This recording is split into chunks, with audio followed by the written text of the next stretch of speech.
Hey everyone, এয়া মই ৰৌ মাছ ভাজি লৈছোঁ এফালে আৰু বৰালি মাছ আনিছিলে কিমাননো আৰু মাংস খাই থাকিম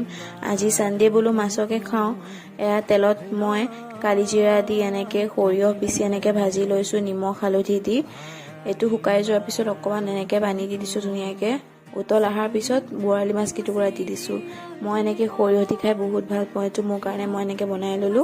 আৰু মা আপাহঁতে ৰৌ মাছ সিম্পল কে আলু দি খাব এনেকে মই তেজপাত জিৰা তেলতে দি আলুখিনি নিমখ হালধি দি ধুনীয়াকে ৰঙা নোহোৱাকে ভাজি লৈছোঁ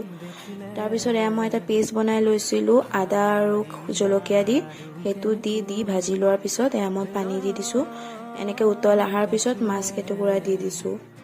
এয়া আজি মোৰ মাছৰ ৰেচিপি চাওক এয়া ধুনীয়াকে উতল আহি গ'ল আমাৰ মাছ হৈ গ'ল গোটেইখিনি এয়া আজি আমাৰ সানডে থালিখন চাওকচোন এয়া মাছ পটল ফ্ৰাই আৰু এয়া মই বেঙেনা দি মাছৰ পেটু